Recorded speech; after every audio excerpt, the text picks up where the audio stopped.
따뜻한 밤, 한겨울 한파 속에서 한국 북부의 한겨울 한파 속 낯선 공장에서 한 남자가 나에게 다가왔다. 그리고 그는 나에게 자기 집으로 가자고 제안했다. 나는 너무 무서웠지만 다른 선택의 여지가 없었다.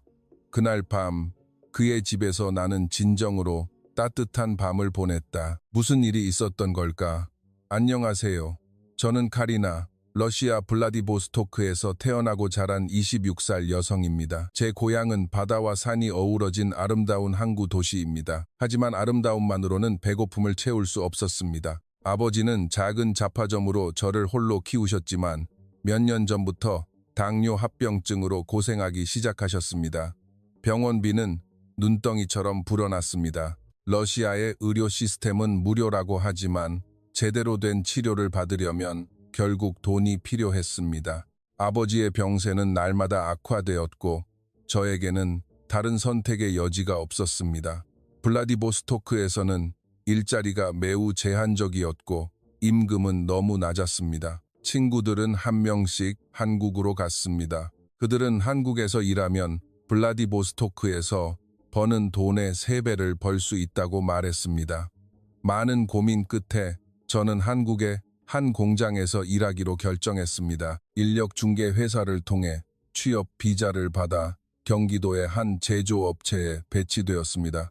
계약 기간은 3년이었습니다. 3년 동안 열심히 일하면 아버지의 치료비를 감당하고 작은 가게를 열 수 있을 거라고 생각했습니다.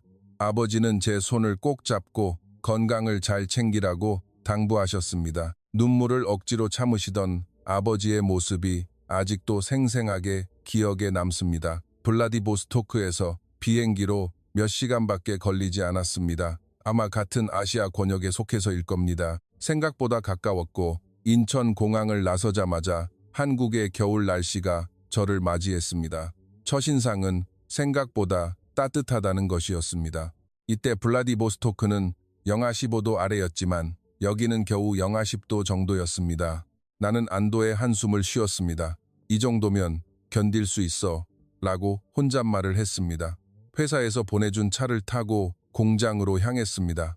약 1시간 반 정도 이동하자 공장은 꽤 외딴 곳에 나타났습니다. 주위에는 밭과 작은 마을 몇 개뿐이었습니다. 공장 건물은 거대하고 잿빛이었습니다. 나는 짐을 들고 관리 사무실로 들어갔습니다.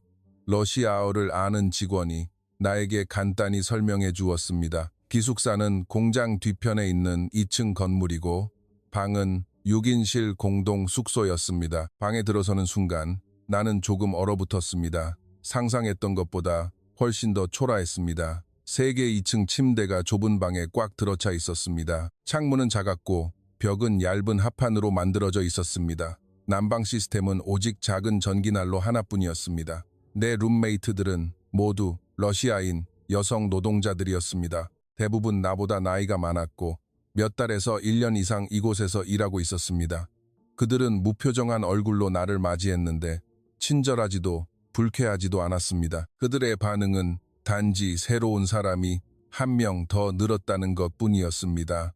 한 사람만이 나에게 말을 걸어주었습니다. 그녀의 이름은 드미트리에프나였고 35세 정도로 보였습니다. 그녀는 기숙사, 규칙과 공장 일정을 간략하게 설명해 주었습니다.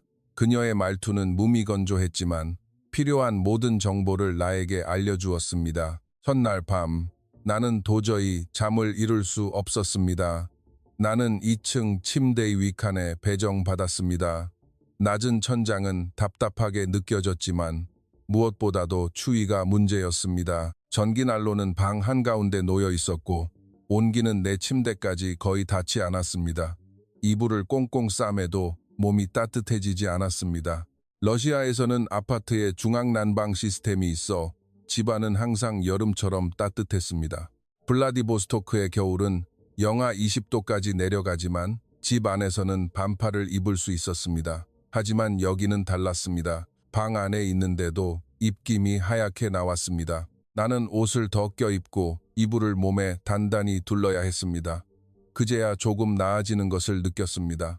문득 아버지 생각이 났습니다. 지금쯤 약은 드셨을까? 혼자 드시는 식사는 괜찮으실까?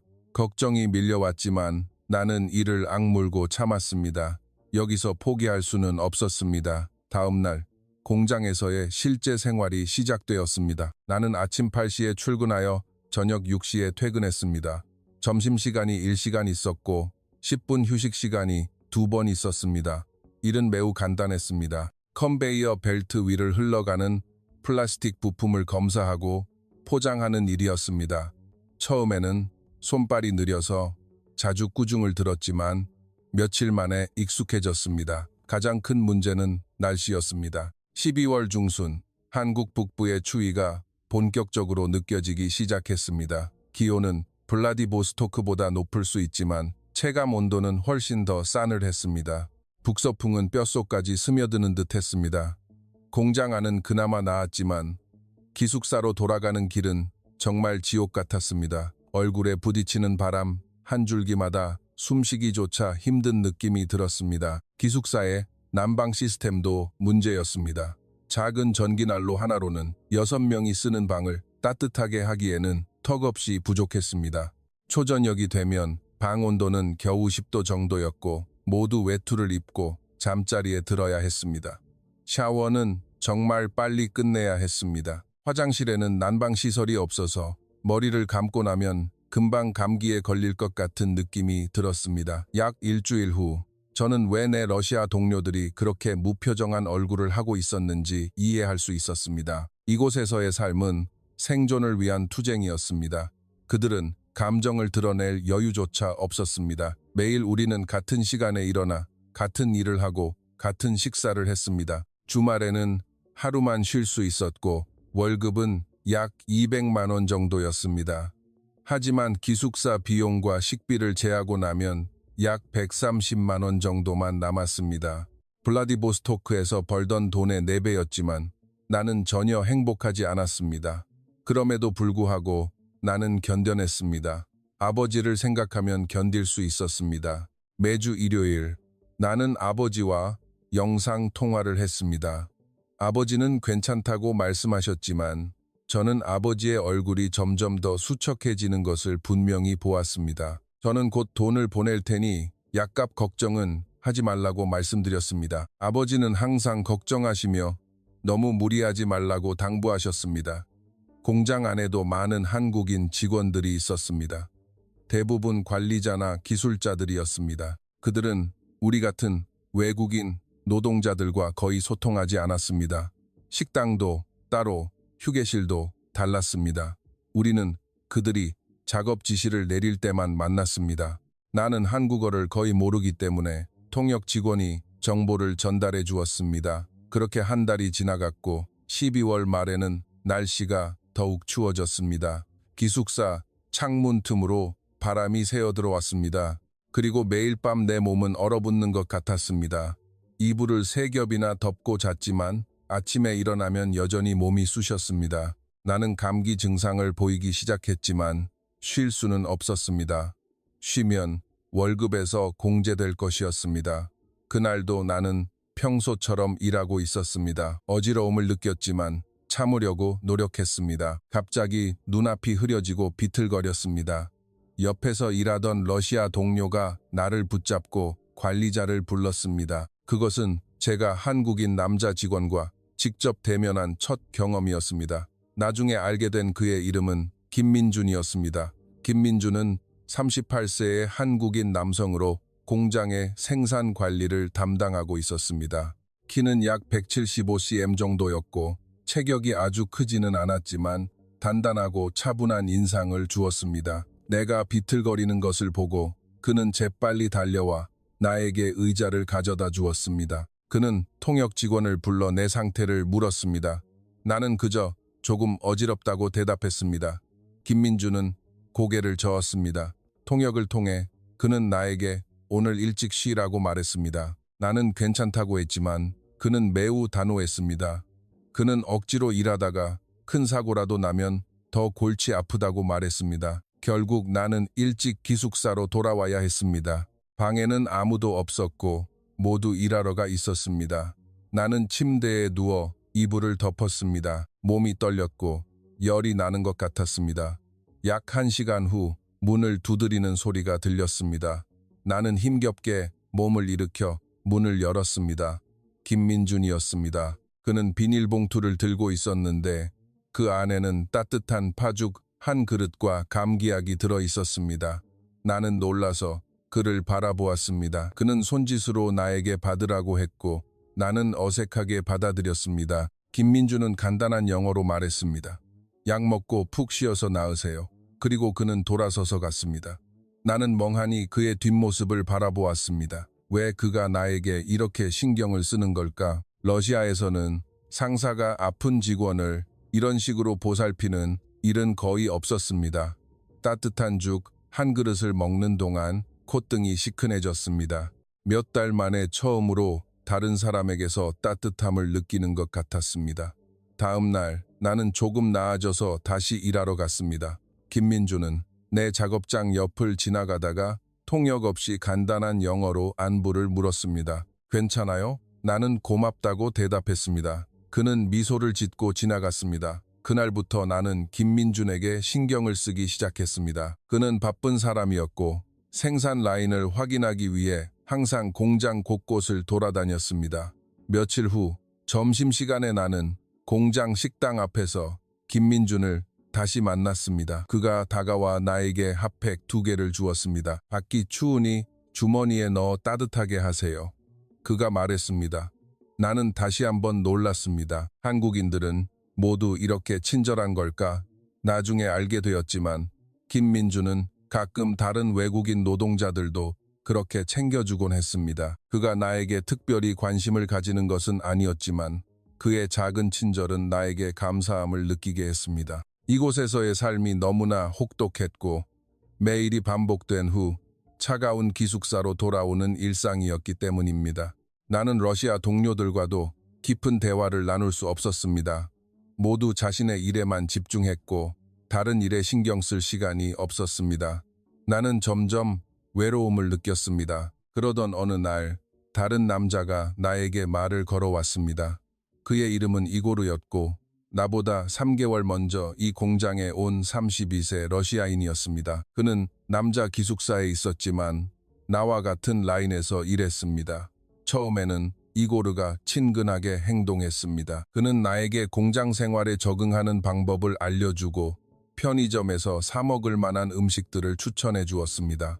하지만 그의 태도는 점차 변했습니다. 그는 너무 자주 나에게 말을 걸었고 퇴근 후에 저녁을 같이 먹자고 권했습니다. 나는 피곤하다는 핑계로 거절했지만 그는 끈질기게 따라다녔습니다. 주말에는 나에게 도시를 구경시켜주겠다고도 했습니다. 나는 너무 귀찮았습니다. 이고르가 나쁜 사람은 아니었지만 왠지 모르게 불편했습니다. 어느 날 저녁 이고르가 다시 나에게 다가왔습니다. 이번에는 더 노골적이었습니다. 그는 나를 좋아하고 나와 시간을 보내고 싶다고 말했습니다. 나는 당황해서 거절했습니다. 나는 이곳에 일하러 왔지 연애할 생각은 없다고 말했습니다. 이고르는 실망한 표정을 지었지만 이해한다고 말했습니다. 하지만 그의 눈빛에는 뭔가 심상치 않은 기색이 있었습니다. 그날 이후 이고르는 더욱 귀찮게 굴었습니다. 심지어 근무 시간 중에도 그는 계속 나를 쳐다보았고 매번 휴식 시간마다 나에게 접근하려 했습니다. 나는 피하려고 노력했지만 같은 라인에서 일했기 때문에 완전히 피할 수는 없었습니다. 러시아인 여자 동료들은 나를 좋지 않은 시선으로 바라보았습니다. 이고르가 나에게만 관심을 가지는 것을 질투하는 것 같았습니다. 어느 날 드미트리예프나 언니는 나에게 조심하라고 충고했습니다. 이곳에 온 남자들 중에는 고향에서 문제를 일으킨 자들도 많고 특히 여자에게 집착하는 자들은 매우 위험하니 선을 분명히 긋는 것이 좋다고 했습니다. 언니의 말은 나를 불안하게 만들었습니다. 12월 말 날씨는 더욱 혹독해졌습니다. 기숙사의 전기 난로가 고장 났지만 수리가 지연되었습니다. 우리는 난로 없이 며칠을 보내야 했습니다. 방 온도는 거의 영하로 떨어졌습니다. 나는 여러 겹의 옷을 입고 이불을 3겹이나 덮었지만 추위를 이겨낼 수 없었습니다. 밤에는 너무 추워서 잠결에도 깨어나야 했습니다. 감기 증상이 다시 나타났고 이번에는 더 심했습니다. 기침이 멈추지 않았고 고열에 시달렸습니다. 하지만 나는 계속 일하러 가야 했습니다. 나는 약을 먹고 버티려고 노력했습니다. 김민주는 걱정스러운 표정으로 내 모습을 보았습니다. 병원에 가보지 그래요? 나는 괜찮다고 말했지만 사실은 전혀 괜찮지 않았습니다. 어느 날 저녁, 공장에서 기숙사로 돌아가는 길에 갑자기 눈앞이 흐려지면서 쓰러졌습니다. 모든 것이 빙빙 돌았습니다. 누군가 나를 부르는 소리가 들렸지만 또렷하게 들리지 않았습니다. 내 의식은 희미해졌다, 깨어났다를 반복했습니다. 정신을 차려보니 김민준이 내 옆에 있었습니다. 그는 내 이마에 손을 얹고 놀란 표정을 지었습니다. 그는 열이 너무 높아요 라고 말했습니다. 그는 서둘러 통역 직원을 부르고 나를 차에 태웠습니다. 병원에 가야 한다고 말했습니다. 나는 돈이 없다고 말했지만 김민주는 걱정하지 말라고 했습니다. 차 안에서 내 머리는 몽롱했습니다. 김민준의 얼굴은 흐릿하게 보였습니다. 그는 계속 괜찮아요. 곧 병원 도착해요. 라고 말했습니다. 그의 목소리는 정말 따뜻했습니다. 나는 눈을 감았고 아버지의 모습이 떠올랐습니다. 아버지도 아프신데 지금 내가 아플 수는 없어. 그 생각을 하자마자 나는 정신을 잃었습니다. 깨어나 보니 나는 병원 응급실에 있었습니다. 천장은 하얗고 소독약 냄새가 코를 찔렀습니다. 간호사가 나에게 링거를 놓고 있었습니다. 김민주는 옆에서 통역을 통해 의사와 이야기하고 있었습니다. 의사는 내가 심한 감기와 탈수 증세가 있다고 했고 며칠 쉬면 괜찮아질 거라고 했습니다. 링거를 다 맞고 나니 훨씬 기분이 나아졌습니다. 김민준이 나에게 물었습니다. 기숙사 난로는 수리되었어요? 나는 아직 안 되었다고 대답했습니다. 그는 난처한 표정을 지었습니다. 그는 이 상태로 돌아가면 병이 더 심해질 거예요. 며칠 동안 따뜻한 곳에서 쉬어야 해요 라고 말한 뒤 조심스럽게 제안했습니다. 아니면 우리 집에서 며칠 지내다 갈래요?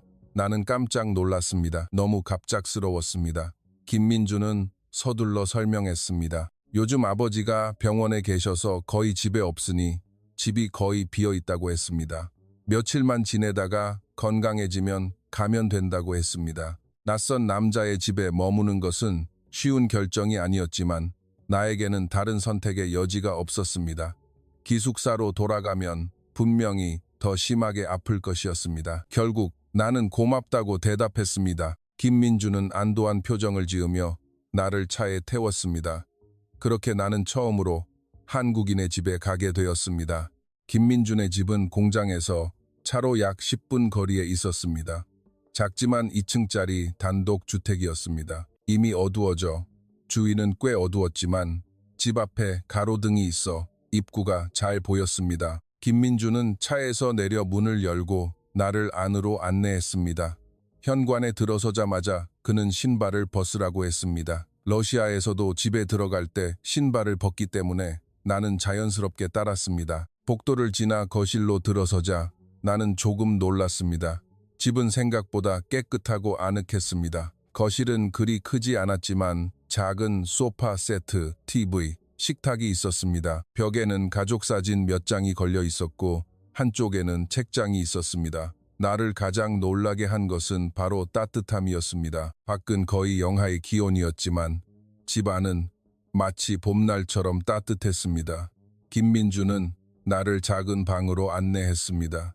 그는 그 방이 손님 방이라고 말했습니다. 방에는 낮은 침대 하나, 작은 옷장, 그리고 책상 하나가 있었습니다. 창문으로 달빛이 스며들어 희미한 빛을 비추었습니다. 김민주는 이불과 베개를 꺼내주며 푹 쉬세요라고 말했습니다. 그는 복도 끝에 있는 화장실을 가리키며 배고프면 부엌에 있는 아무거나 드세요라고 말했습니다. 나는 그저 고맙다고 말할 수밖에 없었습니다. 김민준이 나간 후 나는 방을 둘러보았습니다. 러시아 집과는 확연히 달랐습니다.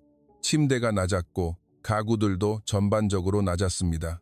하지만 가장 이상한 것은 바로 공기였습니다. 슬리퍼를 벗고 맨발로 바닥을 밟아보았습니다. 그 순간 나는 놀라서 발을 다시 움츠렸습니다. 바닥은 차갑지 않았지만 방 안의 공기가 정말 따뜻했습니다.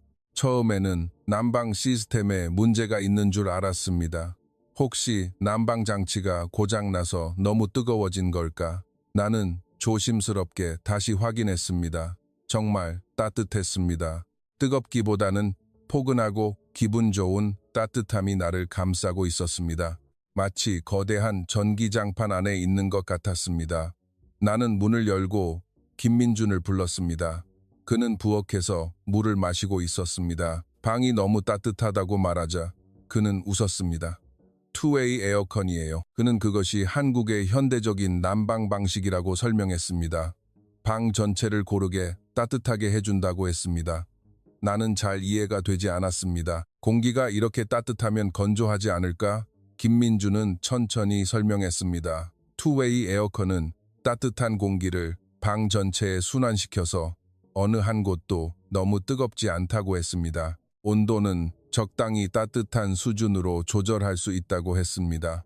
러시아의 난로 시스템보다 훨씬 효율적이고 건강에도 좋다고 말했습니다. 나는 정말 신기하게 느껴졌습니다. 곧바로 방으로 돌아와 공기를 느껴보았습니다. 정말 뜨겁기보다는 따뜻했습니다. 김민주는 원하면 이불을 바닥에 깔고 누워도 된다고 했습니다. 침대는 장식일 뿐이고 여름에는 시원하게 바닥에 눕는 것이 보통이라고 말했습니다. 나는 이상했지만 그대로 따랐습니다. 이불을 깔고 누웠습니다. 그 순간 나는 무심코 한숨을 쉬었습니다. 등 전체로 퍼지는 따뜻함이 정말 기분 좋았습니다. 그것은 몇 달 동안 느끼지 못했던 따뜻함이었습니다. 러시아에서도 공장 기숙사에서도 경험하지 못했던 따뜻함. 공간에서 나오는 온기가 내 몸 전체를 감쌌습니다. 굳어있던 근육들이 서서히 풀리는 것을 느꼈습니다. 심지어 이불을 덮지 않아도 그저 누워만 있어도 따뜻했습니다. 나는 문득 이것이 내가 상상했던 따뜻한 밤이라는 것을 깨달았습니다. 하지만 그것은 그런 의미의 따뜻한 밤이 아니었습니다. 이것은 에어컨이 만들어낸 따뜻함이었습니다. 나는 나도 모르게 웃음이 터져 나왔습니다. 한국에 온 이후 처음으로 웃는 것 같았습니다. 그날 밤 나는 오랫동안 깊은 잠을 잤습니다. 꿈도 꾸지 않고 그저 따뜻한 밤 속으로 빠져들었습니다. 다음 날 아침 잠에서 깨어나니 온몸이 가벼워졌습니다. 열은 많이 내렸고 기침도 줄어들었습니다. 나는 일어나 창문을 열었습니다. 밖은 여전히 추웠지만 방 안은 따뜻했습니다. 부엌으로 가보니 김민준이 아침 식사를 준비하고 있었습니다. 그는 나에게 따뜻한 닭죽 한 그릇을 끓여주었습니다. 나는 식탁에 앉아 죽을 먹었습니다. 따뜻한 죽이 목구멍을 넘어갈 때마다 속이 편안해지는 것을 느꼈습니다. 김민준은 오늘은 쉬세요. 저는 병원에 가야 해서 저녁에 올 거예요. 라고 말했습니다. 나는 그에게 물었습니다. 아버지가 많이 아프세요? 김민주는 잠시 침묵하다가 조용히 대답했습니다. 아버지는 뇌졸중으로 쓰러지셔서 현재 재활치료 중이세요. 어머니는 몇 년 전에 돌아가셨고 동생은 결혼해서 서울에 살아요. 그래서 저 혼자 아버지를 돌보고 있어요. 나는 김민준의 상황을 이해할 수 있었습니다. 나 또한 홀로 아픈 아버지를 돌보고 있었기 때문입니다. 그는 공장에서 일하고 퇴근 후에는 병원에 가고 주말에는 집을 청소한다고 말했습니다. 그가 거의 집에 없는 이유였습니다. 나는 그가 왜 나를 집으로 데려왔는지 이해했습니다. 아마 그는 아버지처럼 아픈 사람을 외면할 수 없었을 것입니다. 김민준이 간 후 나는 혼자 집에 있었습니다. 처음에는 무엇을 해야 할지 몰라 방에만 있었습니다. 하지만 몸이 점차 회복되자 지루함을 느끼기 시작했습니다. 나는 조심스럽게 집안을 둘러보았습니다. 거실 책장에는 기술 서적과 소설책이 있었습니다. 벽에 걸린 사진들에는 젊은 시절의 김민준과 그의 부모님 그리고 동생이 있었습니다. 모두 환하게 웃고 있었습니다. 부엌은 매우 깔끔했고 설거지는 다 되어 있었고 모든 것이 정돈되어 있었습니다. 냉장고를 열어보니 김치, 남은 음식, 우유, 달걀이 있었습니다. 나는 배가 고파서 밥을 하기로 결정했습니다. 러시아에서도 자주 요리를 했기 때문에 어렵지 않았습니다. 나는 밥을 짓고 냉장고에 있는 재료로 간단한 돼지고기 김치찜을 만들었습니다. 한국 가정식을 요리해 본 것은 처음이었습니다. 레시피는 인터넷에서 찾았습니다. 맛을 보니 생각보다 맛있었습니다. 달콤 짭짤한 맛이 감기에 걸린 내 몸에 아주 잘 맞았습니다. 초저녁, 김민준이 돌아왔습니다. 그는 집에서 음식 냄새가 나는 것을 보고 놀랐습니다. 내가 밥을 했다고 말하자 그는 미안해했습니다. 손님에게 요리를 시킬 생각은 아니었다고 말했습니다. 나는 괜찮다고 말했습니다. 그의 신세를 지고 있으니 이 정도는 당연히 해야 할 일이라고 했습니다. 김민준과 나는 함께 저녁을 먹었습니다. 그는 내가 만든 돼지고기 김치찜을 맛있게 먹었고 요리 솜씨가 좋다고 칭찬했습니다. 나는 부끄러웠지만 기분이 좋았습니다. 식사 중에 우리는 점차 더 많은 이야기를 나누었습니다. 나는 블라디보스토크에 대해 이야기했고 김민준은 한국에서의 내 삶에 대해 물었습니다. 그날 밤 방으로 돌아오니 공기는 여전히 따뜻했습니다. 나는 이불 위에 누워 천장을 바라보았습니다. 며칠 전만 해도 차가운 기숙사에서 떨고 있었는데 이제는 이렇게 따뜻한 방에서 쉬고 있다니 정말 기적 같았습니다. 김민준의 친절에 감사했고 아마 한국에서의 내 삶은 점차 더 좋아질 것이라고 생각했습니다. 그날 밤 나는 따뜻한 이불 위, 따뜻한 바닥이 내 몸을 감싸는 평화로운 밤을 오랫동안 깊이 잠들었습니다. 김민준의 집에서 넷째 날, 나는 거의 완전히 나았습니다. 기침도 멈추고 열도 완전히 내렸습니다. 따뜻한 공간에서 쉬는 것의 힘이 정말 놀랍다는 것을 깨달았습니다. 러시아에서는 감기에 걸릴 때마다 최소 일주일은 고생해야 했습니다. 하지만 여기서는 따뜻한 방에서 자고 따뜻한 음식을 먹으니 아주 빨리 회복되었습니다. 매일 아침 출근 전에 김민준은 간단한 아침 식사를 준비했습니다. 토스트, 우유, 삶은 달걀. 나는 그와 함께 식탁에 앉아 아침을 먹었습니다. 처음에는 어색했지만 며칠 후에는 더 자연스러워졌습니다. 김민준은 말이 많은 사람은 아니었습니다. 그는 조용히 식사를 하고 간단한 인사를 나눈 후 출근했습니다. 나는 혼자 집에 있었습니다. 심심하면 TV를 보았습니다. 한국 드라마가 방영되고 있었습니다. 대사를 다 이해하지 못했지만 상황은 짐작할 수 있었습니다. 자막은 한국어라서 읽을 수 없었습니다. 하지만 배우들의 표정과 행동만 봐도 흥미로웠습니다. 러시아에서도 한국 드라마를 본 적이 있었습니다. 점심은 내가 직접 해먹었습니다. 냉장고에 있는 재료로 볶음밥이나 라면, 같은 간단한 요리를 만들었습니다. 한국 음식은 생각보다 내 입맛에 잘 맞았습니다. 간장과 참기름의 맛은 처음에는 낯설었지만 먹을수록 맛있었습니다. 특히 김치가 정말 신기했습니다. 러시아의 피클과 비슷하면서도 달랐습니다. 오후에는 주로 집 청소를 했습니다. 김민준이 바빠서 집안 곳곳에 먼지가 많았습니다. 나는 진공 청소기로 먼지를 빨아들이고 바닥을 닦았습니다. 화장실도 청소하고 부엌도 다시 정리했습니다. 신세를 지고 있으니 이런 일들은 당연하다고 생각했습니다. 김민준이 저녁에 돌아와 깨끗해진 집을 보고 깜짝 놀랐습니다. 그는 이렇게까지 할 필요는 없다고 말했지만 나는 괜찮다고 했습니다. 심심해서 아무것도 안 하면 시간이 안 간다고 말했습니다. 김민준은 고맙다고 말했습니다. 그리고 그는 조심스럽게 물었습니다. 기숙사는 어때요? 난로가 수리되었는지 확인해 봤어요? 사실 나는 확인하지 않았습니다. 다시 돌아가고 싶지 않았기 때문입니다. 이곳은 너무나 편안했습니다. 따뜻한 공기, 깨끗한 방, 맛있는 음식, 그리고 무엇보다 김민준의 존재가 정말 좋았습니다. 그는 조용했지만 깊이 있는 사람이었습니다.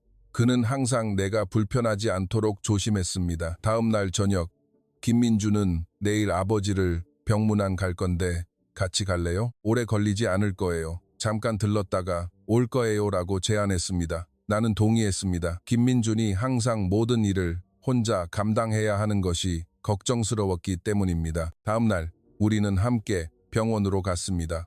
차로 약 30분 정도 걸렸습니다. 병원은 큰 종합병원이었습니다. 김민준은 익숙하게 길을 찾았습니다. 나는 그의 뒤를 따랐고 재활치료실은 5층에 있었습니다. 그곳에서는 환자들이 걷기 연습을 하고 있었습니다. 김민준의 아버지는 60대 초반 정도로 보였습니다. 그는 병실 침대에 누워 있었고 한쪽 팔다리가 움직이지 않았습니다. 하지만 정신은 매우 맑았습니다. 김민준이 나를 소개하자 그의 아버지는 반갑게 인사를 건넸습니다. 내가 러시아에서 왔다는 것을 알자 그는 흥미를 보였습니다. 김민준의 아버지는 과거에 회사에 다니셨다고 했습니다. 은퇴 후 몇 년 만에 갑자기 쓰러지셨다고 했습니다. 김민준은 아버지에게 과일을 깎아주고 물을 드리는 등 매우 정성스럽게 돌보았습니다. 아버지의 눈은 아들을 바라보며 따뜻했지만 동시에 미안함도 담겨 있었습니다. 아마 그는 아들에게 짐이 되는 것이 괴로울 것입니다. 병실을 나와 나는 김민준에게 아버지의 상태에 대해 물었습니다. 김민준은 아버지가 점차 회복되고 있다고 말했습니다. 처음에는 말을 할 수 없었지만 지금은 짧게 의사소통이 가능하다고 했습니다. 의사는 꾸준히 치료하면 걸을 수도 있다고 말했습니다. 하지만 문제는 재활치료가 길고 비용이 많이 든다는 것이었습니다. 김민준은 월급과 저축한 돈으로 병원비를 내고 있었습니다. 그의 동생도 도와주었지만 동생도 가정이 있어서 한계가 있었습니다. 나는 김민준의 상황이 결코 쉽지 않다는 것을 깨달았습니다. 그날 밤 집에 돌아와서 나는 김민준에게 왜 혼자 사느냐고 물었습니다. 왜 아직 결혼하지 않았냐고 물었습니다. 김민준은 잠시 망설이다가 대답했습니다. 몇 년 전 여자친구가 있었지만 아버지가 쓰러진 후 헤어졌다고 했습니다. 그녀는 이해한다고 말했지만 결국 견디지 못했다고 했습니다. 김민준은 담담하게 말했습니다. 자신도 이해한다고. 젊은 여자가 아픈 노인 아버지를 돌봐야 하는 남자와 결혼하고 싶어 하지 않을 거라고 했습니다. 그때부터 그는 연애를 생각하지 않았습니다. 아버지를 돌보는 것만으로도 충분히 바빴기 때문입니다. 나는 김민준에게 동정심을 느꼈습니다. 그는 아버지를 돌보기 위해 자신의 삶을 포기했습니다. 나는 내 이야기도 해주었습니다. 아버지의 병, 블라디보스토크에서의 삶, 그리고 한국에 온 이유를 이야기했습니다. 김민준은 조용히 듣고 있었습니다. 그리고 그는 말했습니다. 우리 비슷하네요. 둘 다 가족 때문에 힘든 길을 가고 있네요. 나는 고개를 끄덕였습니다.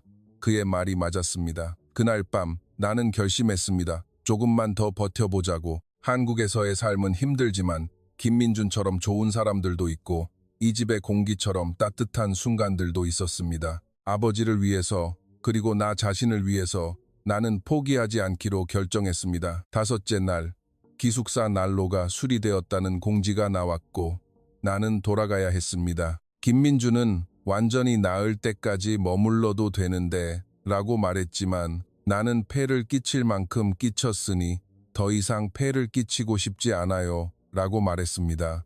짐을 정리하는 동안 나는 이상한 기분을 느꼈습니다. 며칠밖에 머물지 않았는데도 벌써 아쉬웠습니다. 이 방의 따뜻함이 그리울 것입니다. 그리고 무엇보다 김민준과 함께한 조용한 시간들이 그리울 것입니다. 우리는 많은 말을 하지 않았지만 서로를 이해하는 것 같았습니다. 김민준은 나를 기숙사까지 태워다 주었습니다. 차에서 내리기 전에 나는 고맙다고 말했습니다. 머물게 해준 것뿐만 아니라 그의 친절에 대해서도 고맙다고 했습니다. 김민준은 어색하게 웃으며 말했습니다. 오랜만에 집에 온기가 있었네요. 혼자 있으면 쓸쓸한데 같이 있어서 정말 좋았어요. 나는 기숙사로 들어섰고 룸메이트들이 어디에 있었냐고 물었습니다. 나는 아파서 다른 곳에서 쉬었다고 얼버무렸습니다. 그들은 더 이상 묻지 않았습니다. 침대에 눕자 나는 바닥의 차가움을 느꼈습니다.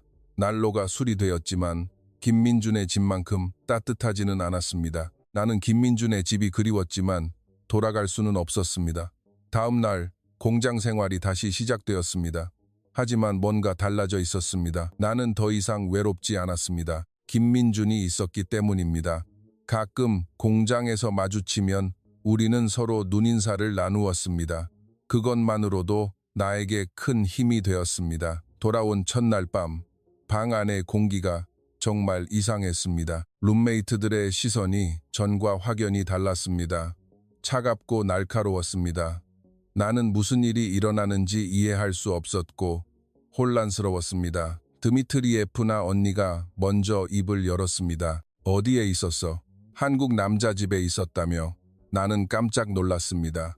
어떻게 아느냐고 물었습니다. 그녀는 비웃었습니다. 이 공장은 좁아. 소문은 빨리 퍼져. 누가 너 김민준 씨 차 타고 사라지는 거 봤대. 며칠 동안 안 돌아오고.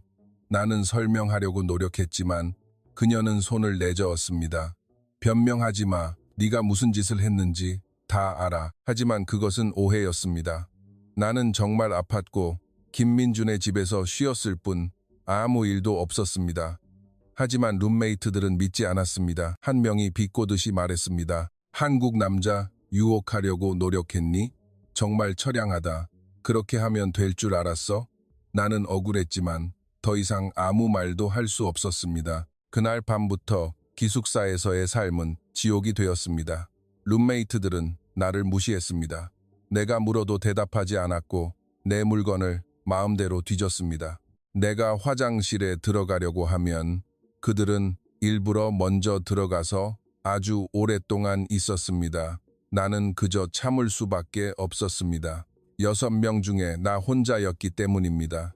공장 분위기도 바뀌었습니다. 다른 러시아인 노동자들은 나를 의심스러운 눈빛으로 바라보았습니다. 점심시간에 내가 같은 테이블에 앉으려고 하면 그들은 일어나서 가버렸습니다. 나는 구석에서 혼자 밥을 먹어야 했습니다. 외로움이 밀려왔습니다. 한국에 온 지 2달이 되었지만 친구가 한 명도 없었습니다. 이고르는 더욱 심해졌습니다. 어느 날 휴식 시간에 그가 다가와 비꼬듯이 말했습니다. 한국 남자 유혹하는데 성공했냐? 그놈한테서 뭘 얻어내려고? 나는 화가 났지만 억눌렀습니다. 이고르는 계속 말했습니다. 우리 러시아인들은 서로 도와야 하는데 너는 한국 남자한테 아첨이나 하고. 나는 반박했습니다. 나는 아무 잘못도 안 했어. 그저 아팠고 도움을 받았을 뿐이야. 이고르는 비웃으며 말했습니다. 가식 떨지 마. 카리나, 여기 온 여자들은 다 똑같아. 한국 남자랑 결혼해서 인생 펴려고 하는 거 아니야? 나는 그와 더 이상 말싸움하지 않았습니다. 그와 이야기해봤자 소용없었습니다. 하지만 이고르는 멈추지 않았습니다. 그는 점점 더 심해졌습니다. 심지어 근무 시간 중에도 그는 나에게 다가와 귓속말을 했습니다. 김민준이랑 뭐 했어? 정말 아무것도 없어. 나는 무시했지만 그는 계속 따라다녔습니다. 퇴근 후에는 기숙사 문 앞에서 나를 기다리기도 했습니다. 어느 날 저녁, 이고르가 내 손을 잡았습니다. 나는 깜짝 놀라 손을 뿌리쳤습니다. 그는 화를 내며 말했습니다. 나를 무시하지 마. 나도 그 한국 남자처럼 너한테 잘해줄 수 있어. 나는 두려웠습니다. 이고르의 눈빛이 정상이 아니었습니다. 집착과 분노가 뒤섞인 눈빛이었습니다. 그 사건 이후 나는 이고르를 피하려고 노력했지만 같은 라인에서 일했기 때문에 마주치지 않을 수 없었습니다. 이고르는 내가 피한다는 것을 알았지만 계속해서 접근했습니다. 어느 날은 내 작업대 위에 쪽지를 남겨놓았습니다. 러시아어로 쓰여 있었는데 위협적인 내용이었습니다. 한국에서 살 수 없으면 같이 러시아로 돌아가자. 내가 널 돌봐줄게. 나는 쪽지를 찢어버렸습니다. 하지만 내 마음은 불안감으로 가득했습니다. 이고르가 다음에 무슨 짓을 할지 알 수 없었습니다. 드미트리예프나 언니의 경고가 다시 머릿속에 떠올랐습니다. 집착하는 놈들은 매우 위험해. 나는 도움이 필요하다고 생각했지만 누구에게 말해야 할지 몰랐습니다. 김민준에게 말하고 싶었지만 그를 더 이상 귀찮게 하고 싶지 않았습니다. 그는 이미 나를 너무 많이 도와주었습니다. 내 문제까지 그에게 짐을 지울 수는 없었습니다. 나는 스스로 해결하려고 노력했습니다. 최대한 조용히 지내며 일에만 집중했습니다. 어느 날 점심시간, 복도에서 우연히 마주친 김민준이 나에게 다가왔습니다. 그는 내 얼굴을 보고 걱정스럽게 물었습니다. 안색이 안 좋네요. 무슨 일 있어요? 나는 괜찮다고 대답했지만 김민준은 믿지 않는 것 같았습니다. 그날 저녁, 김민준은 나에게 문자를 보냈습니다. 무슨 힘든 일 있으면 나에게 말해요. 나는 울 뻔했습니다. 오랫동안 이렇게 따뜻한 말을 들어본 적이 없었습니다. 하지만 나는 답장하지 않았습니다.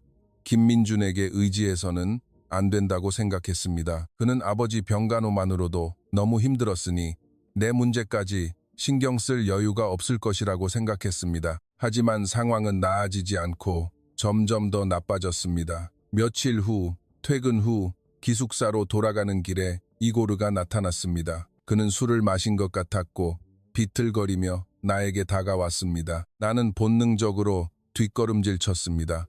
이고르는 웃으며 말했습니다. 도망가지 마. 잠깐 이야기 좀 하자. 나는 고개를 저었습니다. 할 말 없어요. 제발 가세요. 이고르는 화를 냈습니다. 왜 나를 무시해?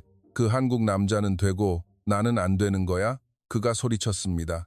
주위 사람들이 우리를 쳐다보았습니다. 나는 창피하고 두려웠습니다. 다행히 한국인 경비원이 나타났습니다. 그는 이고르에게 조용히 하라고 요구했습니다.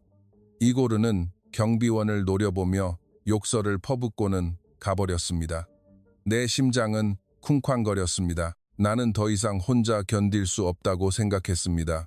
그날 밤 나는 결심했습니다. 김민준에게 말해야겠다고. 더 이상 혼자서 싸울 수 없었습니다. 이고르는 점점 더 위험해지고 있었고 나는 너무 두려웠습니다. 다음 날 아침 출근하자마자 나는 김민준을 찾아갔습니다. 그는 사무실에 있었습니다. 나는 조심스럽게 상황을 설명했습니다. 이고르가 나를 괴롭히고 있고 나는 너무 무섭다고 말했습니다. 김민준의 얼굴은 심각해졌습니다. 그는 주에 깊게 들었습니다.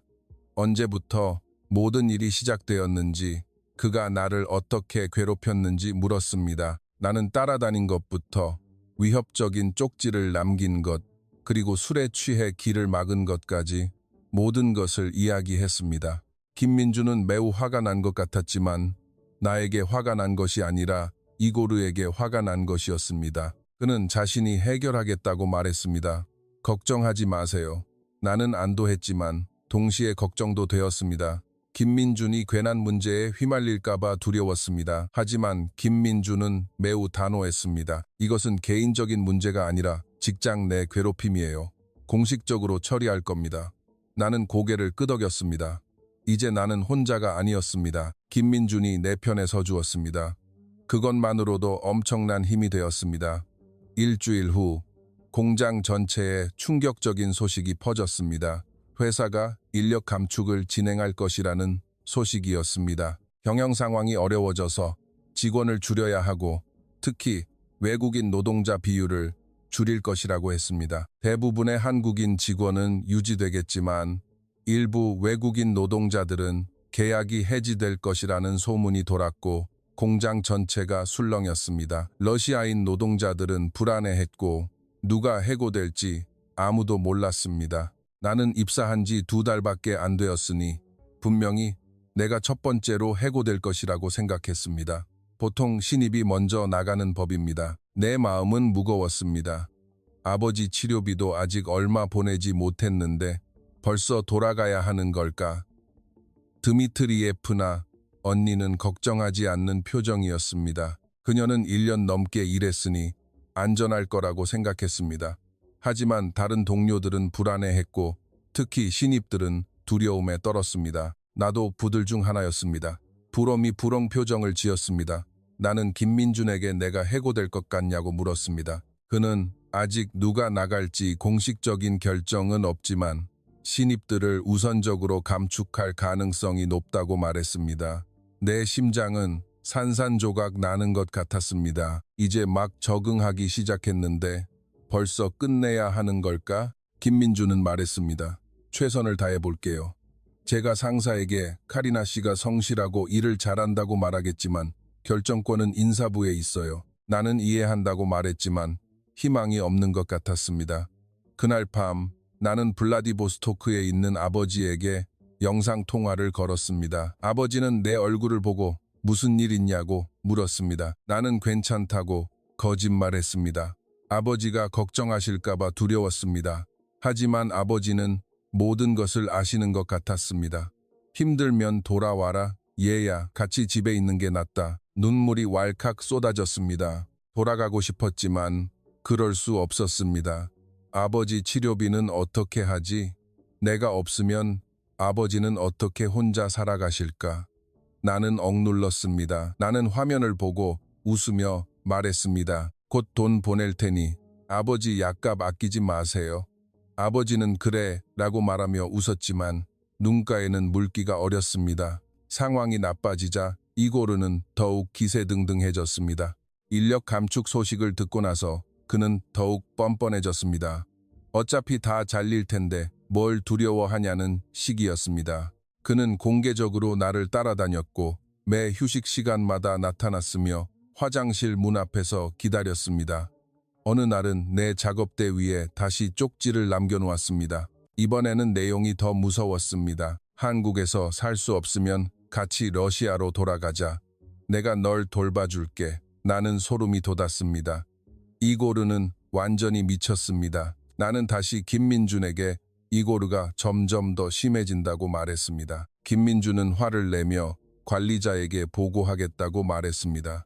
하지만 나는 망설였습니다. 음악 소란을 피우면 내가 먼저 해고될 수도 있었기 때문입니다. 회사 입장에서는 문제를 일으키는 직원을 먼저 제거하고 싶어 할 것입니다. 김민준은 나의 걱정을 이해했지만 이고르를 그냥 둘 수는 없다고 말했습니다. 일단은 비공식적으로 경고하겠다고 했습니다. 다음 날 김민준은 이고르를 따로 불러 이야기했습니다. 그들이 정확히 무슨 이야기를 했는지는 모르지만 그 후 이고르는 조금 조용해졌습니다. 하지만 그가 나를 바라보는 눈빛은 여전히 집착으로 가득했습니다. 2월 초 회사에서 공식 발표가 나왔습니다. 15명의 외국인 노동자들이 계약 해지될 것이라는 내용이었습니다. 그들은 3월 말까지 일하고 떠나야 했습니다. 명단은 일주일 후에 발표될 것이었습니다.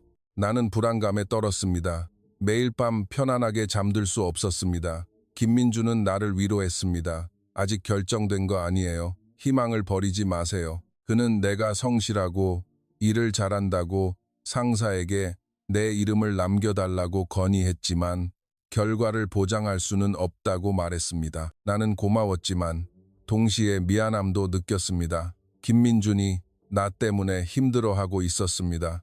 일주일이 지나고 명단 발표 날이 되었습니다. 아침 일찍 출근하니 게시판에 종이가 한 장 붙어 있었습니다. 사람들이 모여서 보고 있었습니다. 나도 떨리는 마음으로 가까이 다가갔습니다. 나는 위에서부터 천천히 명단을 읽었습니다. 내 이름이 없었습니다. 마지막까지 읽어도 없었습니다. 믿을 수 없었습니다. 나는 다시 한번 확인했습니다. 정말 내 이름이 없었습니다. 나는 남게 된 것입니다. 내 심장은 쿵쾅거렸고 안도감과 동시에 죄책감이 밀려왔습니다. 나보다 오래 일한 사람들도 명단에 있었습니다. 드미트리예프나 언니의 이름도 거기에 있었습니다. 그녀는 큰 충격을 받은 표정이었습니다. 그녀는 자신이 1년 넘게 일했는데 왜 나가야 하냐며 항의했습니다. 하지만 소용없었습니다. 회사의 결정은 바뀔 수 없었습니다. 그날 이후 드미트리예프나 언니와 다른 해고된 사람들은 나를 원망스러운 눈빛으로 바라보았습니다. 기숙사 분위기는 최악이 되었습니다. 드미트리예프나 언니는 공개적으로 나를 무시했습니다. 다른 룸메이트들도 마찬가지였습니다. 누군가 속삭였습니다. 한국 남자에게 잘 보여서 남은 거 아니야? 정말 불공평해. 나는 변명할 수 없었습니다. 사실 김민준이 나를 도운 것은 맞았습니다.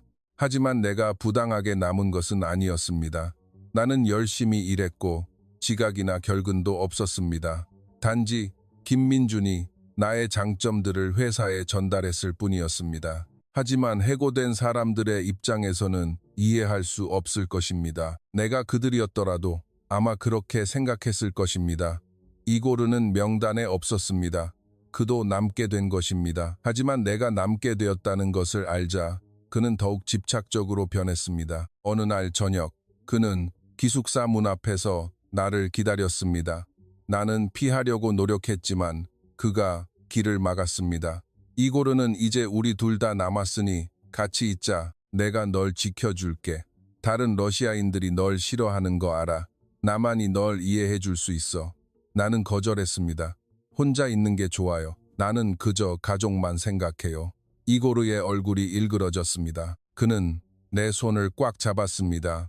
아팠지만 나는 소리 지르지 못했습니다. 그는 위협적으로 말했습니다. 그 한국 남자 믿지 마. 결국 너도 버림받을 거야. 그때 가서 나를 찾아와. 나는 그의 손을 뿌리치고 단호하게 말했습니다. 절대 그럴 일 없을 거예요. 다시는 나에게 그러지 마세요.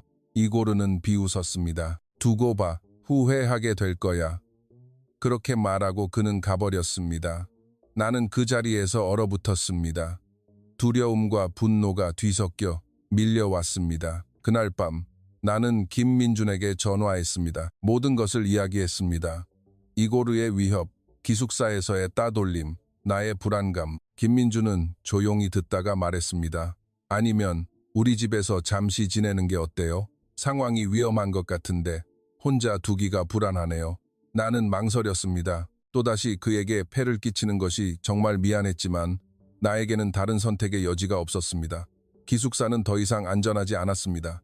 나는 동의했습니다. 김민준은 내일 짐을 정리하세요. 퇴근 후에 데리러 갈게요. 라고 말했습니다. 나는 전화를 끊고 한숨을 쉬었습니다. 이렇게 또다시 김민준에게 의지하게 되었습니다. 다음 날 초저녁, 김민준이 차를 몰고 왔습니다. 나는 간단하게 짐을 챙겼습니다. 옷 몇 벌과 개인 용품뿐이었습니다. 룸메이트들은 내가 짐을 싸는 것을 아무 말 없이 지켜보았고 심지어 기뻐하는 것 같았습니다. 나는 인사도 없이 떠났습니다. 김민준의 차에 올라타는 순간 누군가 나를 쳐다보는 것 같은 느낌이 들었습니다. 돌아보니 이고르가 남자 기숙사 창문에서 나를 보고 있었습니다. 그의 얼굴은 어두웠습니다. 나는 서둘러 차에 탔고 김민준은 차를 출발시켰습니다. 백미러를 통해 보니 이고르가 여전히 그 자리에 서 있었습니다. 불길한 예감이 밀려왔습니다. 김민준의 집에 도착하니 두 번째였지만 여전히 따뜻했습니다. 현관에 들어서자마자 아늑함이 느껴졌습니다. 이번에는 예전 손님방이 아니라 작은 다락방에 배정받았습니다. 김민준은 죄송하다고 말했습니다. 아버지가 곧 퇴원하실 예정이라 손님방을 비워두어야 한다고 했습니다. 다락방은 작았지만 아늑했습니다. 경사진 천장 아래에 작은 창문이 있었고 침대 하나와 책상 하나가 있었습니다. 그리고 무엇보다 공기가 매우 따뜻했습니다. 또다시 투웨이 에어컨이었습니다. 나는 짐을 풀고 안도의 한숨을 쉬었습니다. 음악 안전하다고 느꼈습니다. 그날 밤 김민준과 함께 저녁을 먹는 동안 우리는 이야기를 나누었습니다. 김민준은 아버지가 많이 좋아지셨어요. 이제 혼자 걷고 말씀도 분명하게 하세요. 다음 주에 퇴원하실 거예요. 라고 말했습니다. 나는 정말 잘됐다. 라고 말했습니다. 김민준은 웃으며 고맙다고 말했습니다. 며칠이 평화롭게 흘러갔습니다. 아침에는 함께 출근하고 저녁에는 함께 돌아왔습니다. 나는 집안일을 도왔고 김민준은 나에게 고마워했습니다. 우리는 점차 자연스럽게 더 가까워졌고 예전처럼 어색하지 않았습니다. 마치 오래된 친구처럼. 하지만 평화는 오래가지 않았습니다. 2월 중순 어느 날 공장에서 문제가 발생했습니다. 이고르가 일하는 도중 실수를 해서 기계가 멈췄습니다. 큰 사고는 아니었지만 생산 라인이 1시간 이상 중단되었습니다. 관리자가 조사했고 이고르의 실수로 판명되었습니다. 이고르는 경고를 받았고 또다시 문제를 일으키면 해고될 것이라고 했습니다. 그는 매우 화가 난 것 같았습니다. 점심시간에 그는 나를 찾아왔습니다. 그는 그것이 내 잘못이라고 말했습니다. 내가 방해해서 집중할 수 없었고 실수를 저질렀다고 모든 책임이 나에게 있다고 말했습니다. 나는 어이가 없었습니다. 내가 뭘 했다는 말인가? 하지만 이고르는 제정신이 아니었습니다. 그는 나에게 집착하여 나만 보일 뿐 다른 것은 아무것도 보이지 않는 것 같았습니다. 나는 말싸움하지 않고 일어나서 가버렸습니다. 이고르가 따라오려 했지만 다른 직원들이 있어서 그는 더 이상 가지 못했습니다. 그날 저녁 퇴근 후 나는 공장 주차장에서 김민준의 차를 기다리고 있었습니다. 갑자기 이고르가 나타났습니다. 그는 술을 마신 것 같았습니다. 비틀거리며 나에게 다가왔습니다. 나는 본능적으로 뒷걸음질 쳤습니다. 이고르가 내 손을 잡았습니다. 나는 뿌리치려고 했지만 그의 힘은 매우 강했습니다. 이고르는 내 얼굴에 바짝 다가와 말했습니다. 왜 나를 피해? 그 한국 남자가 뭐가 그렇게 좋아? 내가 너한테 더 잘해줄 수 있어. 같이 러시아로 돌아가자. 나는 두려웠습니다. 주위에 아무도 없었습니다. 그때 김민준이 나타났습니다.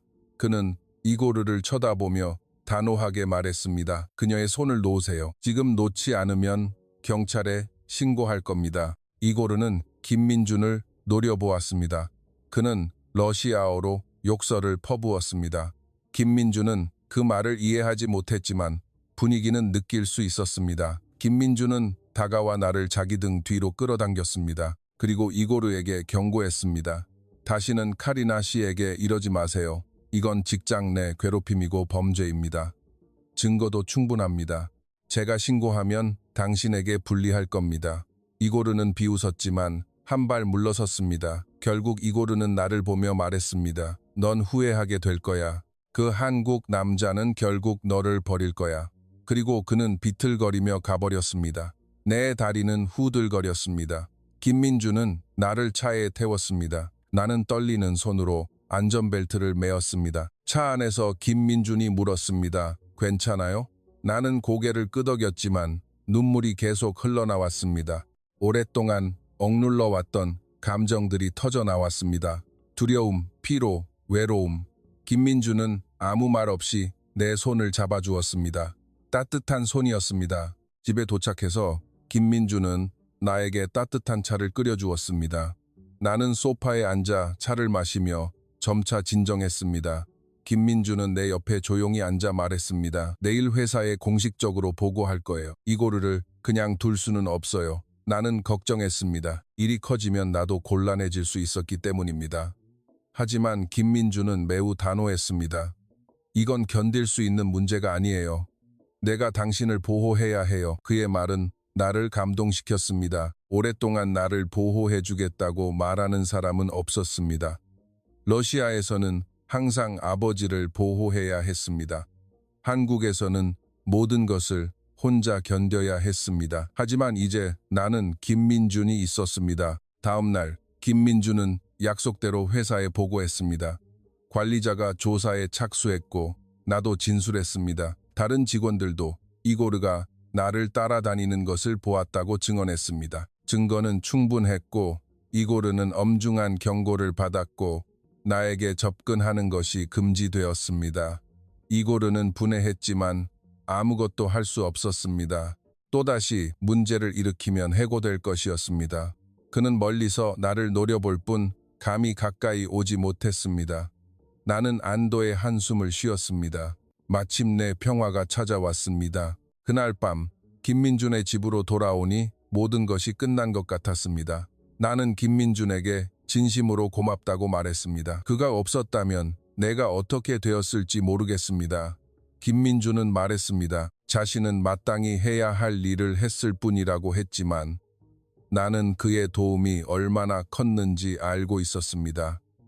우리는 소파에 조용히 앉아 있었습니다. TV는 켜져 있었지만 우리는 집중하지 않았습니다. 그저 편안한 침묵이 흘렀습니다. 나는 김민준을 힐끗 보았습니다. 그는 피곤해 보였습니다. 분명 나 때문에 많이 힘들었을 것입니다. 나는 미안함과 동시에 감사함을 느꼈습니다. 김민준이 먼저 말을 꺼냈습니다.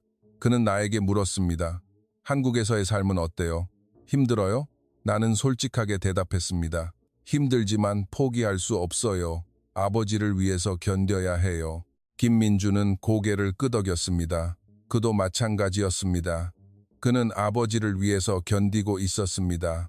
우리는 서로를 바라보았습니다. 그 순간 우리 사이에 공감대가 형성되었습니다. 같은 고통을 겪고 같은 책임을 짊어진 사람들. 나는 김민준에게 거부할 수 없을 만큼 이끌렸습니다. 김민준도 그렇게 느끼는지 궁금했지만 감히 물어볼 수 없었습니다. 너무 조심스러웠기 때문입니다. 2월 말 김민준의 아버지가 퇴원하셨고 나는 김민준과 함께 병원으로 아버지를 모시러 갔습니다. 아버지는 훨씬 건강해지셨고 지팡이를 짚고 걸을 수 있었으며 말씀도 분명하게 하셨습니다. 차 안에서 아버지께서 나에게 고맙다고 말씀하셨습니다. 그는 김민준이 힘든 시간을 보내는 동안 우리가 서로에게 의지했다는 이야기를 많이 들었다고 했습니다. 나는 부끄러웠습니다. 오히려 내가 신세를 진 쪽이었는데 왜 나에게 고맙다고 하는 걸까? 하지만 아버지께서는 진심으로 말씀하셨습니다.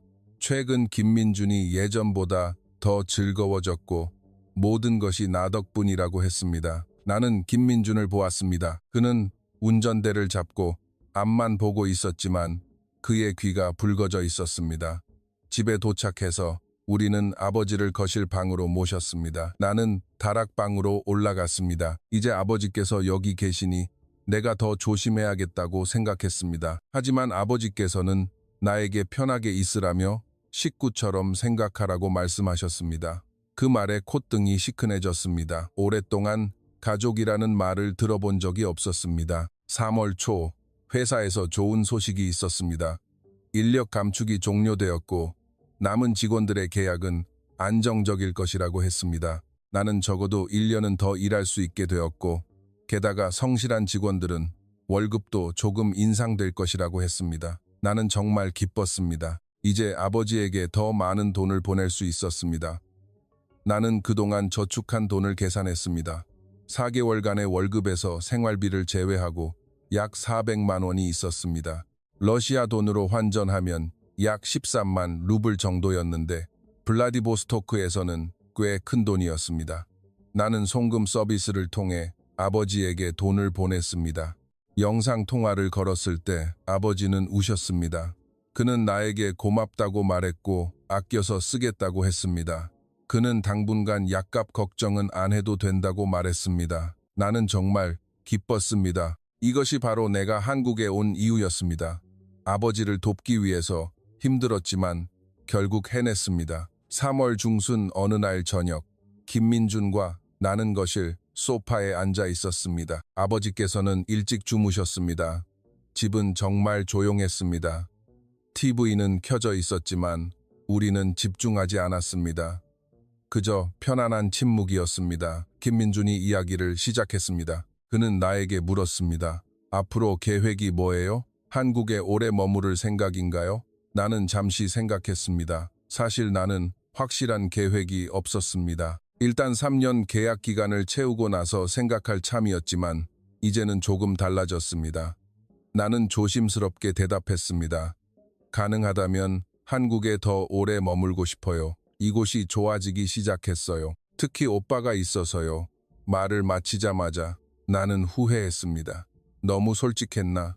하지만 김민준은 웃었습니다. 따뜻한 미소였습니다. 김민준도 말했습니다. 저도 마찬가지예요. 카리나 씨가 여기 있어서 정말 좋아요. 처음에는 그저 돕고 싶었을 뿐인데 이제는 카리나 씨가 없으면 안 될 것 같아요. 내 심장이 쿵쾅거렸습니다. 이것이 고백일까? 나는 확신할 수 없었습니다. 하지만 김민준의 다음 말이 모든 것을 분명히 해주었습니다. 김민준은 내 손을 잡았습니다. 그는 진지하게 말했습니다. 제 여자친구가 되어줄래요? 내 얼굴은 빨개졌고 당황했지만 거짓말을 할 수는 없었습니다. 나는 고개를 끄덕였습니다. 네, 아마 나는 기숙사를 떠나는 순간부터 오빠에게 마음이 있었을 것입니다. 김민준도 자신도 마찬가지였다고 고백했습니다. 그가 내가 처음 쓰러졌을 때부터 나를 눈여겨봤다고 했습니다. 내가 그의 집에서 편안하게 잠든 모습을 보았을 때 그는 나를 보호하고 싶었다고 했습니다. 하지만 그는 확신할 수 없었다고 했습니다. 내가 그에게 그저 감사함을 느끼는 것인지 아니면 정말로 마음이 있는 것인지 알 수 없었다고 했습니다. 나는 웃었습니다. 저도 마찬가지예요. 오빠가 나를 좋아하는지 항상 궁금했어요. 우리는 서로를 바라보고 웃었습니다. 그리고 우리는 자연스럽게 서로를 안았습니다. 김민준의 품은 정말 따뜻했습니다.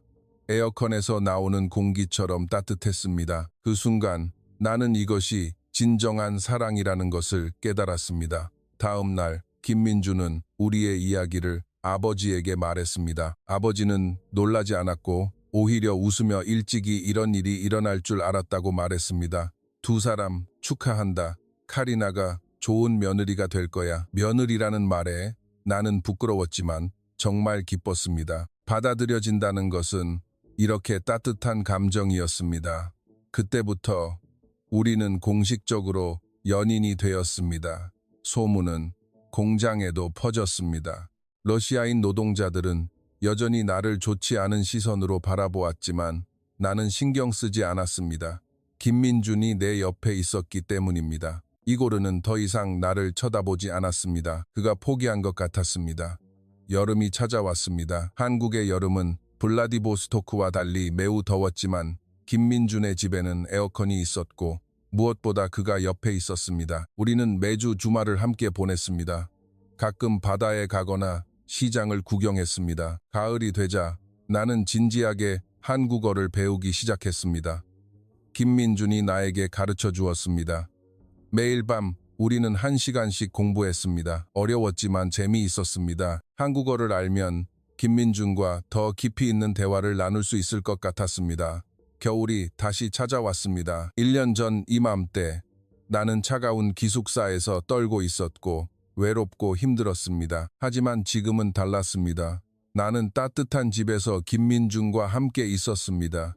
아버지도 건강해지셨고 나는 매달 아버지에게 돈을 보낼 수 있었습니다. 모든 것이 더 좋아졌습니다. 다음 해 2월 김민준은 나에게 청혼했습니다. 특별한 장소도 아니었습니다.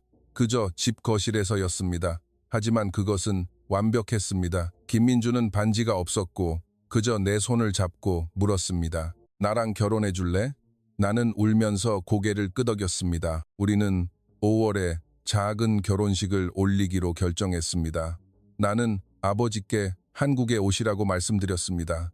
나는 아버지의 비행기표와 비자를 준비했습니다. 아버지는 한국에 오는 것이 처음이라며 떨리면서도 설렌다고 말씀하셨습니다. 나는 정말 기대되었습니다. 아버지에게 김민준과 그의 아버지를 소개해드리고 싶었습니다. 결혼 준비를 하는 동안 나는 정말 행복했습니다.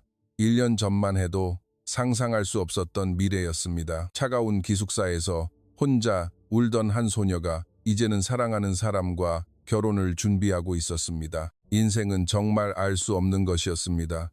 어느 날 저녁 김민준과 나는 따뜻한 바닥에 함께 누워 있었습니다. 창밖에는 봄비가 내리고 있었습니다. 나는 김민준에게 물었습니다. 처음 나를 집에 데려왔을 때 무슨 생각했어? 김민준은 웃으며 대답했습니다. 그저 도와주고 싶었을 뿐인데 카리나 씨가 우리 집에서 편안하게 잠든 모습을 보니 정말 특별하다고 느꼈어. 나도 말했습니다. 처음 이 집의 따뜻함을 느꼈을 때 내가 얼마나 놀랐는지 몰라요. 정말 따뜻한 밤이라고 생각했는데 실제로 따뜻한 밤이었어요. 이 집의 따뜻함 덕분에 내가 건강해졌고 오빠 덕분에 사랑을 알게 되었어요. 우리는 서로를 안고 웃었습니다. 5월이 오고 우리의 결혼식 날이었습니다. 우리는 작은 장소에서 친한 사람들만 초대해서 결혼식을 올렸습니다. 아버지가 오셨고 김민준의 동생 가족도 왔습니다. 김민준의 아버지는 지팡이를 짚고 일어나 축사를 해주셨습니다. 우리는 서로를 바라보며 평생 사랑하고 지켜주겠다고 맹세했습니다. 결혼식 후 나는 아버지와 시간을 보냈습니다. 아버지는 내 손을 꼭 잡고 말했습니다. 고생 많았다, 얘야. 이제부터는 정말 행복하게 살아라. 나는 기쁨의 눈물을 흘렸습니다. 아버지는 김민준을 보고 고맙다고 말했습니다. 우리 딸을 지켜줘서 고맙네. 김민준은 웃으며 당연히 해야 할 일입니다 라고 말했습니다. 우리는 제주도로 신혼여행을 갔습니다. 바다는 아름다웠고 음식도 맛있었습니다. 하지만 가장 좋았던 것은 김민준과 함께 있었다는 것이었습니다. 우리는 해변을 거닐며 미래에 대해 이야기했습니다. 우리는 아이를 둘 낳기로 의논했고 아이들 이름을 무엇으로 지을지 고민했습니다. 돌아와서 나는 김민준과 함께 공장에서 계속 일했습니다. 이제 나는 더 이상 외국인 노동자가 아니었습니다. 나는 김민준의 아내였고 그의 가족의 일원이었습니다. 그의 아버지는 나를 딸처럼 부르며 매우 사랑해 주셨습니다. 가을에 나는 다시 아버지께 한국에 오시라고 말씀드렸습니다. 이번에는 치료를 위해서였습니다. 한국의 병원이 러시아보다 훨씬 좋다는 이야기를 들었기 때문입니다. 우리는 아버지를 병원에 모셨고 그는 좋은 치료를 받았습니다. 비용은 많이 들었지만 김민준과 함께라면 감당할 수 있었습니다. 다음 해봄, 나는 임신 소식을 알게 되었습니다. 김민준은 기뻐하며 나를 번쩍 들어 올렸습니다. 그의 아버지도 축하해 주셨고 내 아버지도 손주를 볼 생각에 기뻐하셨습니다. 나는 배를 쓰다듬으며 생각했습니다. 이 아이는 한국과 러시아 두 나라의 피를 가지고 있구나. 두 나라의 따뜻함을 물려받을 것입니다. 지금 나는 행복합니다. 1년 반 전 차가운 겨울에 한국에 왔을 때는 상상할 수 없었던 삶입니다. 집의 따뜻함이 내 몸을 녹였고 김민준의 사랑이 내 마음을 녹였습니다. 이제 나는 말할 수 있습니다. 한국이 나의 집이며 김민준과 함께라면 어떤 겨울도 따뜻할 것이라고. 매일 밤 따뜻한 바닥에 누워 나는 생각합니다. 진정한 따뜻한 밤은 이런 것이구나. 사랑하는 사람과 함께 따뜻한 집에서 평화롭게 잠드는 것. 이보다 더 행복한 밤이 있을까? 나는 김민준의 손을 꼭 잡고 잠이 들었습니다. 이 따뜻함이 영원히 계속되기를 바라면서